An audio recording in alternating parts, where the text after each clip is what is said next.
नमस्कार मित्रों। आज फिर मैं एक आध्यात्मिक विषय पे बात करूंगा आपसे। जीवन किस प्रकार से जीना चाहिए, उसमें भगवत गीता का एक श्लोक है। ये 5वां अध्याय है भगवत गीता का। इसमें बड़ा ही सुंदर, वैसे तो भगवत गीता में एक से बढ़कर एक बहुत ही सुंदर जीवन के लिए मैसेजेस हैं, जीवन के लिए संदेश हैं, लेकिन इसमें कुछ ऐसी चीज़ें हैं जो बहुत सारे डाउट्स को क्लियर करती हैं। जैसे अर्जुन पूछते हैं, इससे पहले के अध्यायों में भगवान ने काफ़ी कुछ अर्जुन को बताया सांख्य के बारे में, योग के बारे में, और गीता का सार जो अध्याय 2 में गीता का सार, जैसे आत्मा की अनश्वरता और ये सारी चीज़ें बताई। उसके बाद अर्जुन कहते हैं पहले ही श्लोक में कि संन्यासम कर्मणा कृष्णम पुनर्योगम च संशसि यच्छ्रेयम एतयोरेकम तन्मे ब्रूहि सुनिश्चितम। मतलब अर्जुन को एक संदेह होता है, एक डाउट उनके मन में पैदा होता है कि भगवान कृष्ण जो हैं वो तो कर्मों को छोड़ने की भी बात कर रहे हैं। उनको ऐसा लगता है कि वो संन्यास की बात कर रहे हैं, यानी कर्म को छोड़ना ये भी श्रेयस्कर है। तो वहाँ पे उनको एक अपना पॉइंट समझ में आता है कि इनसे पूछें, अगर ये ठीक है तो इसी बहाने हम अपना युद्ध छोड़ देंगे, हट जाएंगे, इस सारे द्वंद्वों से दूर चले जाएंगे, कहीं शांति से जाके बैठेंगे। क्योंकि अर्जुन को वही लग रहा था कि हम कैसे शांति लें, युद्ध छोड़ दें। तो वो कहते हैं कि हे कृष्ण, आप कर्मों के संन्यास की, आप इधर देखें, कर्मों के संन्यास की और फिर कर्मयोग की प्रशंसा करते हैं। इसलिए मेरे लिए क्या बेहतर होगा ये आप भली भांति निश्चित करके बताइए, मेरा कल्याण किस में होगा। तो भगवान कहते हैं, दूसरा श्लोक देखिए, श्री भगवान उवाच, भगवान कहते हैं संन्यासः कर्मयोगश्च निःश्रेयस सकरावुभो तयोस्तु कर्म संन्यासात् कर्मयोगो विशिष्यते। भगवान कहते हैं कर्म संन्यास और कर्मयोग ये दोनों ही परम कल्याण करने वाले हैं, परंतु उन दोनों में भी कर्म संन्यास से कर्मयोग साधन में सुगम होने से श्रेष्ठ है। तो कर्म संन्यास से कर्मयोग श्रेष्ठ है, ये भगवान कहते हैं। यहाँ पर सीधा सीधा उन्होंने कहा है। अब आइए इस पे थोड़ी चर्चा की जाए कि कर्म संन्यास से कर्मयोग श्रेष्ठ कैसे है। आगे भी कहते हैं बहुत सारी चीज़ें हैं, लेकिन बात यहाँ पे संख्या की नहीं है कि कितने श्लोक हम पढ़ते जाते हैं। बात यह है कि हम सीख क्या रहे हैं, कितनी गहराई तक हम उतर पा रहे हैं। इसी श्लोक में हम यह देखते हैं कि कर्म संन्यास, यानी जैसे जो लोग संन्यास धारण कर लेते हैं और जो लोग कर्मयोगी हैं, अब पहले तो ये निश्चित करना होगा कि कौन सन्यासी है और कौन कर्मयोगी है। तो जो लोग, अब लोग कहते हैं कि कर्म ही पूजा है। अक्सर आपने सुना होगा कि लोग यही भगवत गीता को ही कोट करते हुए कहते हैं कि अरे भगवान ने कहा है कर्म ही पूजा, हमें पूजा करने की ज़रूरत नहीं है। लेकिन क्या कर्म उस भावना से किया जा रहा है जिस भावना से करने पर वो पूजा का दर्जा उसको मिल जाए? क्या उस कर्म में किसी तरह की आसक्ति नहीं है? ये तो बहुत बड़ी बात है कि अगर आप कोई कर्म कर रहे हैं और उसमें आसक्ति के बिना कर रहे हैं, तो ये तो एक चरम कर्म योग का ये चरम है कि आप आसक्ति विहीन हो गए, कि जो भी लाभ हो रहा है, हानि हो रहा है, या लक्ष्य तक आप पहुंच रहे हैं या नहीं पहुंच रहे हैं, सब कुछ आपने ईश्वर के हाथ में छोड़ दिया। लेकिन इसका मतलब ये नहीं कि आप लापरवाही करें अपने कर्म में। कर्मयोग ये नहीं है। कर्मयोग ये है कि पूरी तन्मयता और पूरे जुझारूपन के साथ आप अपना कर्म कर रहे हैं। जो कर्मयोगी है, मैं उसकी बात कर रहा हूँ कि हम कर्मयोगी कैसे बन सकते हैं। अब तो गवर्नमेंट ने भी मिशन कर्मयोगी लॉन्च कर दिया है और काफ़ी उससे फ़ायदा भी देखा जा रहा है यहाँ पे। लेकिन आध्यात्मिक रूप से कर्मयोगी की बात की जा रही है यहाँ। इसको समझिए कि कर्मयोगी कौन होता है। भगवान कृष्ण के शब्दों में या गीता, भगवत गीता के आशय को हम समझें कि जो किसी से द्वेष नहीं करता है,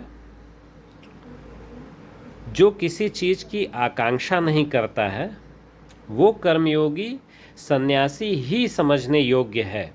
अगले श्लोक में भगवान कृष्ण उसको बता रहे हैं, ज्ञेय स नित्य सन्यासी यो न द्वेष्टि न कांक्षति निर्द्वंदो ही महाबाहो सुखम बंधात प्रमुच्यते। क्योंकि राग द्वेष आदि द्वंद्वों से रहित होकर वो सुखपूर्वक संसार बंधन से ऐसा व्यक्ति मुक्त हो जाता है। तो कर्म योगी एक तरह से सन्यासी भी है, क्योंकि इतना कुछ इनपुट लगाने के बाद अगर वो बेचैन नहीं है आउटपुट के बारे में सोचकर, तो वो कर्म योगी सन्यासी के समान ही श्रेष्ठ है। यहाँ बात आ रही है आसक्ति अनासक्ति की, कर्मों में लिप्त होने की या निर्लिप्त होने की।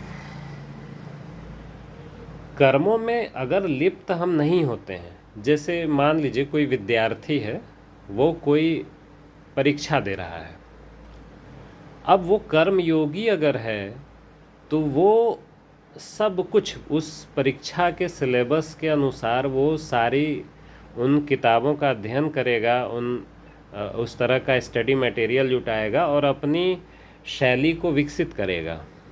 अपनी जो भी उसकी स्किल्स हैं, जो उस एक खास परीक्षा के लिए, उस पार्टिकुलर एग्ज़ाम के लिए जो ज़रूरी हैं, उसको निखारता जाएगा और उस पर पूरी तरह से कार्य करेगा। यहाँ तक ठीक है। फिर उसके बाद उसकी परीक्षा की घड़ी आती है और वहाँ पे वो परीक्षा देने जाएगा, और उस परीक्षा में वो जितना भी ज्ञान संकलित करता है अपने पास, और उस पूरे ज्ञान के साथ वो पूरी मेहनत के साथ अपने जो भी उसने स्किल सेट बनाया है उसके साथ वो उस परीक्षा में उतरता है। उसके बाद यहाँ तक उसका रहा, यहाँ तक उसने जो कर्म किए वो पूरे, उसने जो भी कुछ वो कर सकता था वो सब उसने किया उस परीक्षा को निकालने के लिए। लेकिन उसके बाद वो छोड़ देता है। अगर वो कर्मयोगी है तो उसने परीक्षा दिया, उसके बाद वो पुनः अपने कर्म में जुट गया, मतलब वो पुनः उस तैयारी के अपने चक्र में जुट जाता है। वो रिजल्ट के लिए व्यथित नहीं होता है कि रिजल्ट हमारा कैसा आता है। अगर उसका सिलेक्शन हो भी जाता है तो वो बहुत खुशी से पागल नहीं हो जाता, और अगर वो विफल होता है तो वो डिप्रेशन में फांसी नहीं लगा लेता।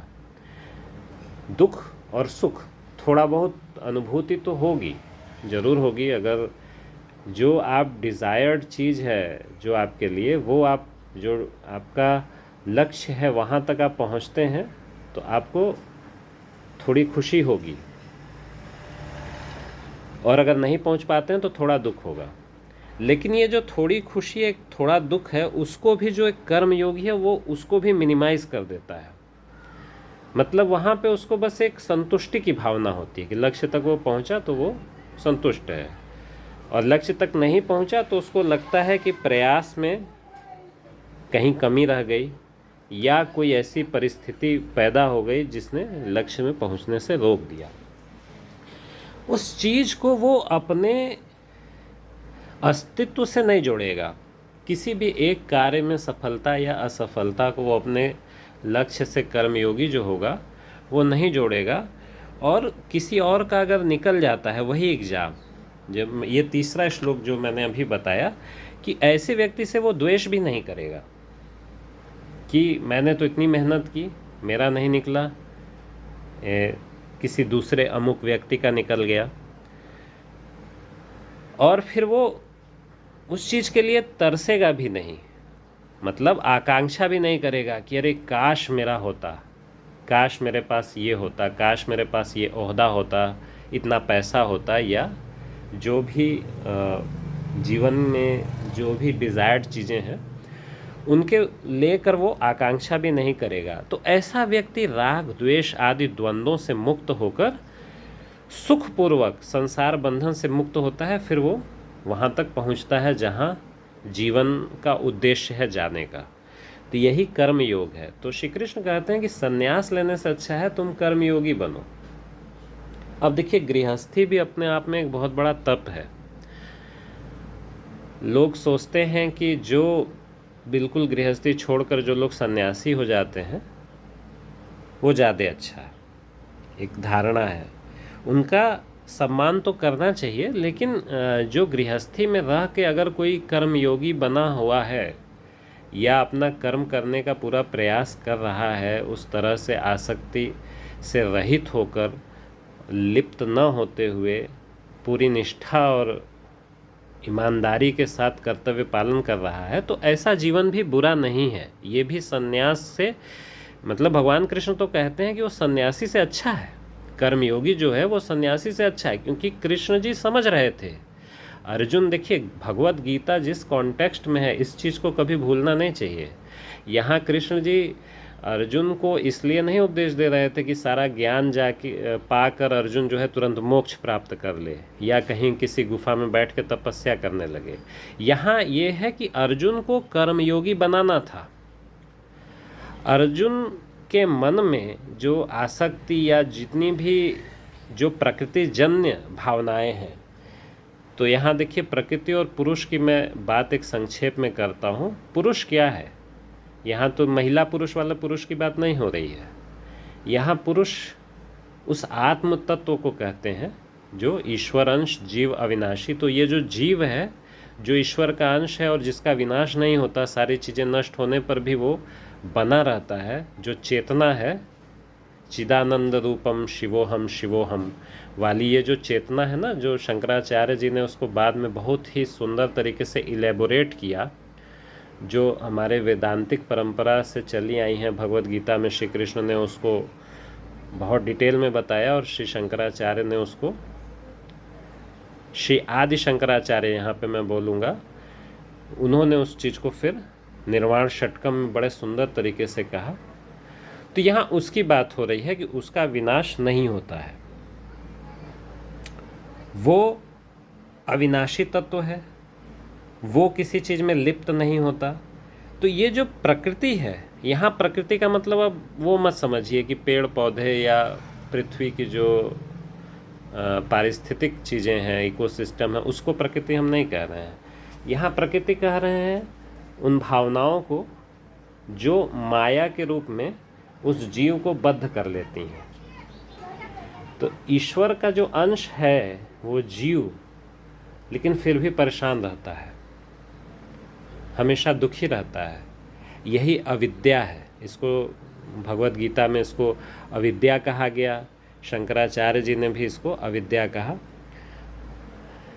तो ये अविद्या का जो घेरा है ये इतना प्रबल है कि इससे हम लोग हमेशा सुख दुख और इस तरह की चीज़ें अनुभव करते हैं। हम अपने मन में, अपने आत्मा तक में हमें लगता है कि वहाँ तक पहुँच गई चीज़ें, सोल तक पहुँच गई, आत्मा तक पहुँच गई, लेकिन वास्तव में वो इंद्रियों के विषय होते हैं, शरीर के। जैसे एक मैं उदाहरण देता हूँ, एक बादशाह था, एक मुग़ल बादशाह था जहांगीर, जिसने गुरु तेग बहादुर को खौलते तेल में फेंकवा दिया था। अब उसमें यहाँ पे ये कहा जाता है कि उनके सामने ऑप्शन रखा गया था कि आप अगर अपना जो आस्था है, जो विश्वास है, जो आपकी परंपरा है, उसको अगर त्याग कर जो परंपराएं जहांगीर चाहता था उसको आप अपना लें, तो ऐसा कष्ट आपको नहीं झेलना पड़ेगा। लेकिन उससे वो तेग बहादुर जी जो थे, उनका नाम में भी बहादुर था। तेग मतलब तलवार होता है, तलवार के समान, उनके खड्ग के समान उनके अंदर वीरता थी। तो उन्होंने उससे इनकार कर दिया। तो क्यों? खौलते तेल में गिरना, आप समझिए कि उसमें कितना कष्ट हो सकता है, कितना कष्ट हो सकता है। वो मतलब कल्पना के परे है कि कितना कष्ट होगा। कोई जीवित आदमी नहीं सोच सकता, जो उस अनुभव से गुजरेगा और वो बचेगा नहीं, तो वही जान पाएगा कि कितना कष्ट होता है। फिर इसी तरह हम लोग बात करते हैं आगे। ये तो जहांगीर की बात हुई। इसी तरह औरंगजेब माफ़ कीजिएगा, जहांगीर नहीं, औरंगजेब ने तेग बहादुर जी को किया था। जहांगीर ने भी एक सिख गुरु के साथ इसी तरह कुछ किया था। अभी मुझे वो याद नहीं आ रहा है प्रकरण, लेकिन ये मैं क्षमा चाहूँगा। ये मुग़ल बादशाह औरंगजेब ने तेग बहादुर जी के साथ ऐसा किया था। तेग बहादुर जी जो गुरु गोविंद सिंह के पिताजी थे और उनसे पूर्ववर्ती गुरु थे। तो यहाँ इतिहास की मैं नहीं बात करना चाह रहा हूँ, मैं बस ये बात करना चाह रहा हूँ कि इतना कष्ट पाकर भी कोई व्यक्ति अपने सिद्धांत को नहीं छोड़ता है, अपनी परंपरा, अपनी निष्ठा को नहीं छोड़ता है। क्यों? क्योंकि वो ज्ञान उस व्यक्ति के पास था, उस महान व्यक्ति के पास वो ज्ञान था। उनको पता था कि हम इस नश्वर शरीर के लिए अपनी उस आस्था को क्यों छोड़ें जो हमारे जन्म जन्मांतर तक साथ है। अगले जन्म में चीज़ें याद नहीं रहती, ये बात सत्य है, लेकिन फिर भी जो आपके कर्म हैं वो कर्म का फल तो आपको अगले जन्म में मिलेगा। आप अपने विश्वास को कैसे त्याग सकते हैं? वो श्रद्धा और विश्वास को तो साक्षात शिव और पार्वती के समान कहा जाता है। भवानी शंकरो वंदे श्रद्धा विश्वास रूपिणो याभ्याम बिना न पश्यन्ति सिद्धा स्वांत स्थिम ईश्वरम। अपने अंदर स्थित ईश्वर, सबके अंदर ईश्वर है, लेकिन जो उस ईश्वर तक पहुंचने का मार्ग है वो श्रद्धा और विश्वास रूपी जो हमारी भावनाएं हैं वही हमें पहुंचा सकती हैं। अगर हम भावना शून्य हो गए, अगर हम किसी भय के कारण अगर हम अपने विश्वास को त्याग देते हैं तो हम वहाँ से बहुत ही नीचे गिर जाते हैं। तो ऐसे महान वीरों को हमने देखा जिन्होंने अंग्रेजी काल में, ये तो मान लीजिए मुग़ल काल का उदाहरण था कि किस प्रकार से तेग बहादुर जी के साथ हुआ और तेग बहादुर जी को खौलते तेल में अंत में फेंकवा दिया गया, लेकिन फिर भी जो है उन्होंने अपना विश्वास, अपनी आस्था, अपनी परंपराएं नहीं त्यागी और समर्पण नहीं किया, अपने सिद्धांतों से समझौता नहीं किया। मैं चलिए इसमें किसी भी तरह की धार्मिक बात नहीं करता हूँ क्योंकि बहुत सारे पंथ मजहब हैं। मैं एक ब्रॉडली स्पीकिंग कि उन्होंने अपने सिद्धांत से समझौता नहीं किया। जो चीज़ें उन्हें अनैतिक लगी उसके आगे उन्होंने घुटने नहीं टेके। आप सज़ा किसको दे सकते हैं? आप शरीर को ही सज़ा दे सकते हैं, शरीर को मार सकते हैं, लेकिन जिस व्यक्ति की चेतना, जो कर्मयोगी है, जिसकी चेतना शरीर से ऊपर उठ चुकी है, जो उसमें द्वंद्वातीत हो गया, जो राग और द्वेष दोनों से जो द्वंद्वातीत जो परमहंस व्यक्ति है, उसको आप कैसे दंड दे सकते हैं? चाहे कितने भी आप पावरफुल हों, आप टुकड़े टुकड़े करा दीजिए, आप शरीर के ही कराएंगे ना, और वो तो लोग कराते ही हैं। जो भी राक्षसी प्रवृत्तियां हैं, जो बुरी शक्तियां हैं, उनके हाथ में जब सत्ता आती है तो वो तड़पा तड़पा के मारते हैं अपने विरोधियों को। जैसे यूरोप में उदाहरण था कि वो लोग भूसे के ढेर में रख के जलवा दिया जाता था। मध्यकाल में बहुत सारे ऐसे उदाहरण हैं, ठीक है। और इसी तरह के उदाहरण हमारे देश में भी रहे और बहुत सारी चीज़ें रहीं कि तड़पा के कैसे लोग मारते थे। लेकिन मारने वाला और मरने वाला दोनों ही प्रकृति और शरीर को ही कष्ट, जो मार रहा है उसको लग रहा है कि हम मार रहे हैं, लेकिन उसके भी कर्म का हिसाब होगा। और अगर अर्जुन कर्मयोगी न बनते, जो गीता का मैं परिप्रेक्ष्य जहाँ से ये बात शुरू हुई अब जाके घूम के वहाँ पे पहुँच रही है, इस बीच में ये मध्यकाल और आधुनिक काल का मैंने उदाहरण दिया कि जैसे भगत सिंह और पंडित राम प्रसाद बिस्मिल, ठाकुर रोशन सिंह, अशफाक उल्लाह, इस तरह के बहुत सारे वीर थे जिन्होंने हंसते हुए, मास्टर सूर्य सेन, इस तरह के वीरों ने हंसते हुए मृत्युदंड को स्वीकार किया, तनिक भी घबराए नहीं, भागे नहीं। तो आध्यात्मिक रूप से वो किस ग्रंथ को फॉलो करते थे ये मैं नहीं डिटेल में जाऊंगा इंडिविजुअल किसी वीर के, लेकिन उनका एक सिद्धांत था कि हम अपने विश्वास से, अपने आस्था से समझौता नहीं करेंगे। जो हमें अनैतिक लग रहा है उसके आगे हम घुटना नहीं टेकेंगे, सर नहीं झुकाएंगे।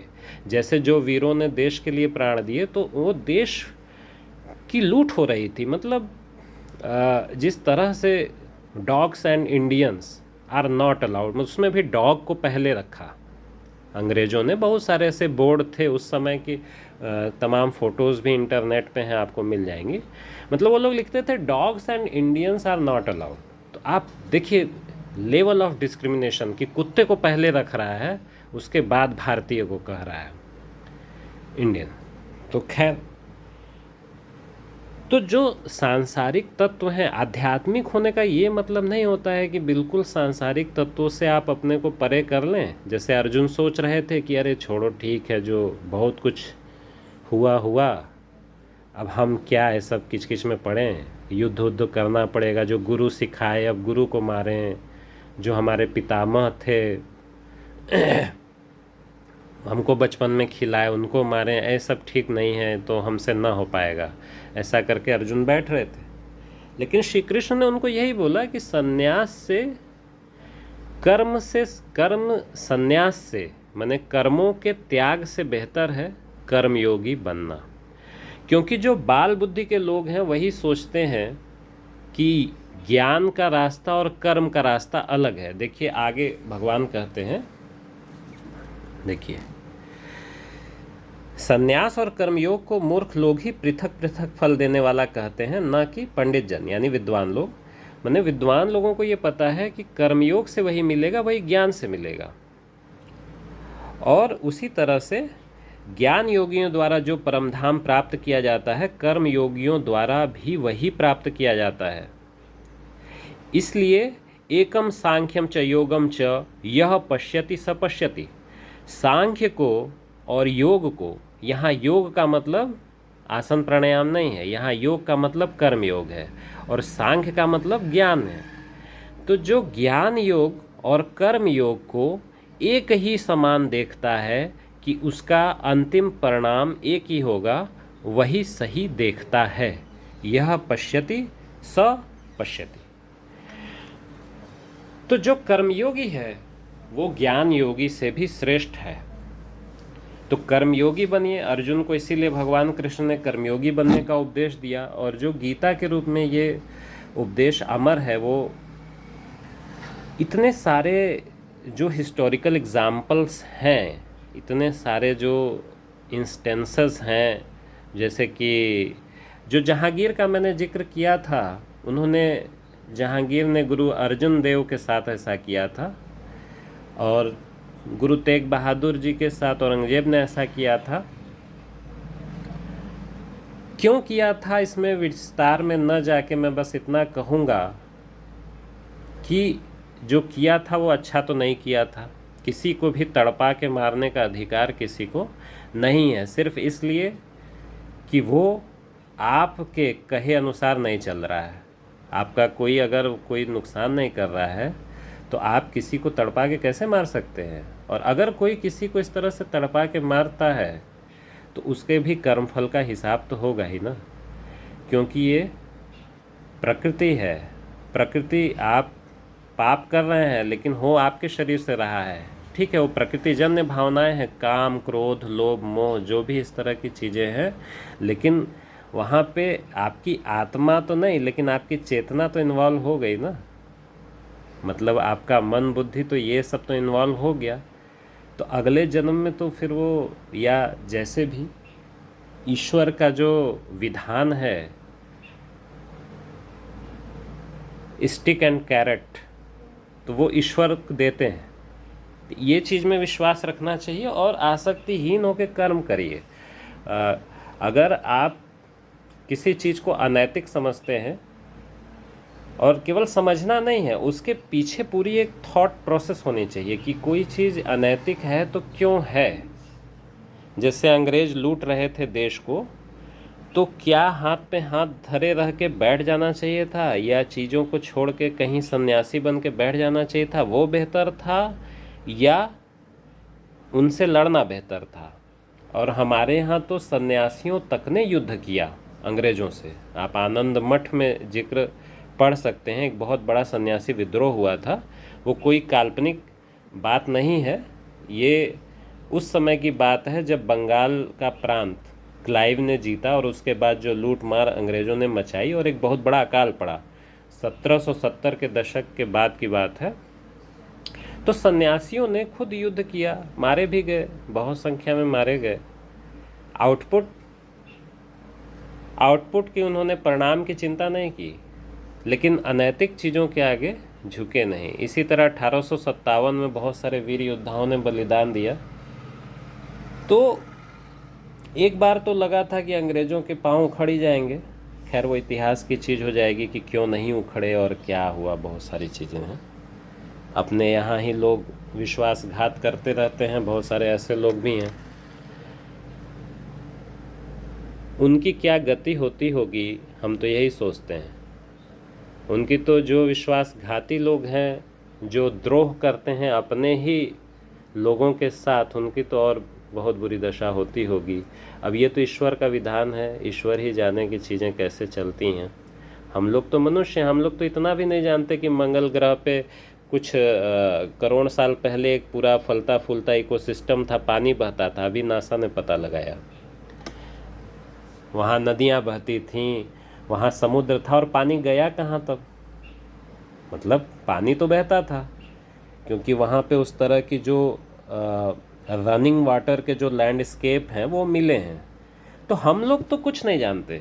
लोक परलोक की तो बात, स्वर्ग नरक ये सब की तो बातें छोड़ दीजिए, वो तो जो त्रिकालदर्शी होगा, जो वहाँ तक पहुँचेगा वो जान पाएगा।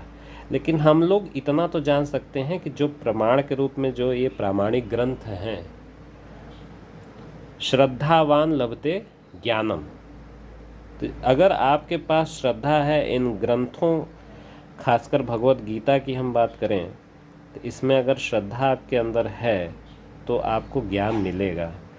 और अगर आप के अंदर इस तरह की श्रद्धा नहीं है तो फिर भूल जाइए, फिर ज्ञान नहीं मिलेगा। और संशय मत रखिए, कर्मयोगी बनिए और वो आप वहीं तक पहुँचेंगे। वो जो मोक्ष है, जो चरम लक्ष्य है जीवन का, क्योंकि जब तक आप जिएंगे सुख दुख, कुछ न कुछ हानि लाभ ये होता रहेगा। हमेशा इस तरह की चीज़ें होती रहेंगी जो मन को कष्ट देंगी, जो आपके अस्तित्व को झकझोर देंगी। लेकिन आप इन चीज़ों से विचलित हुए बिना अपने कर्म में अगर लगे रहते हैं तो वही सच्चा कर्मयोग है। अपने ऊपर संयम रूपी अग्नि से अपने को हमेशा परिष्कृत किया कीजिए, क्योंकि मन में तो विकार आते रहेंगे। मन ही तो है जो प्रकृति के माध्यम से इस पुरुष को हमेशा बंधनों में जकड़ा रहता है। ये जो पुरुष और प्रकृति का जो चक्र है, जो जीव है जो कि ईश्वर का अंश होने के बाद भी उससे इतना दूर हो जाता है, और सत रज तम 3 तत्व होते हैं। तो जो तामसिक प्रवृत्ति के लोग हैं वो हमेशा ही राजसिक और सात्विक प्रकृति के लोगों पर अत्याचार करने का प्रयास करते हैं, अपना डोमिनेंस दिखाने का प्रयास करते हैं। यह हमेशा से होता आया है। तो भगवान कृष्ण का जो यहाँ पे उद्देश्य था अर्जुन को समझाने का, और जो हमेशा हमेशा ही रिलेवेंट रहेगा, जो कि हम सभी लोग घबराते हैं सच बोलने से, सामना करने से सच का, या उस तरह के कर्म में उतरने से जहाँ हमें इतनी विषम परिस्थितियों का सामना करना पड़े, हम लोग हमेशा घबराते हैं। लेकिन ये भगवत गीता का अमर संदेश हमें प्रेरणा देता है कि बिना हानि लाभ जय पराजय की चिंता किए हमें कर्मयोगी बनना है और अपना कार्य अनासक्त भाव से करना है। ईश्वर पे हमें छोड़ देना है। जीत होती है, हार होती है, जो भी होता है वो ईश्वर जाने। जिसको एक भजन में बड़ा सुंदर कहा गया है कि तेरे फूलों से भी प्यार, तेरे कांटों से भी प्यार। तो ईश्वर जो भी दे रहा है उसको प्रेम पूर्वक स्वीकार करिए, अपना कर्म करते रहिए। यही संदेश है इन 2-3 श्लोकों का। और बाकी तो मतलब भगवत गीता तो मतलब अनंत है। इसका जो स्कोप है, इसकी जो रेंज है, ये कहाँ तक आपका जीवन जहाँ तक फैला हुआ है, जहाँ तक आपकी सोच फैली हुई है, वो पूरे हर सोच के आपके हर पहलू को छूता है। इसका संदेश ये अमर संदेश है। तो विचार वाली चीज़ें हैं और आज के परिप्रेक्ष्य में विचार करिए। उस समय के परिप्रेक्ष्य में ये बोला गया था, लेकिन आज के परिप्रेक्ष्य में भी जो इसका शाश्वत संदेश है उसको हमें अपने जीवन में अपना लेना चाहिए, तो हमारा जीवन सुंदर हो जाएगा। किसी भी अनैतिक और बुरी चीज़ के सामने, किसी राक्षसी चीज़ के सामने घुटने न टेक कर अपना कर्म करना चाहिए, और वो कर्म चाहे जो भी हो, जो उस परिस्थितियों की मांग हो, ऐसा कर्म जो हमारे सामने आ जाए तो हमें उसे करना चाहिए और ईश्वर को समर्पित करके करना चाहिए, लेकिन जो नैतिक हो वही चीज़ें करनी चाहिए। सत्कर्म ही करने चाहिए। अपने अंदर सात्विक प्रकृति को, जो सत भाव है, जो सच्चाई का भाव है, जिसको कहते हैं सच्चिदानंद परमात्मा, तो सत चित आनंद, तो अपने चित्त में हमें उस सत्य को उतारना होगा, तभी हम सच्चिदानंद परमात्मा तक पहुंच पाएंगे, कर्मयोगी बन पाएंगे। और संन्यास नहीं भी है तो भी कोई बात नहीं। जो लोग संन्यास ले लिए, चलिए, अगर वो पूर्णतया उस पर खरे उतर रहे हैं तब तो बहुत अच्छी बात है। और जो लोग गृहस्थ हैं उनको भी हताश नहीं होना चाहिए। आप भी सन्यासी के बराबर ही हैं, जैसा कि भगवत गीता में भगवान कृष्ण समझा रहे हैं। अगर आप अनासक्त भाव से अपना कर्म कर रहे हैं, निर्लिप्त होकर कर रहे हैं, तो आप भी सन्यासी हैं। तो आपकी भी वही श्रेष्ठ गति होगी जहाँ एक महान सन्यासी, जिस भी आप महान सन्यासी को जानते होंगे, वो वहाँ तक पहुँचेंगे, वहाँ तक आप भी पहुँचेंगे। ठीक है, वीडियो देखने के लिए धन्यवाद।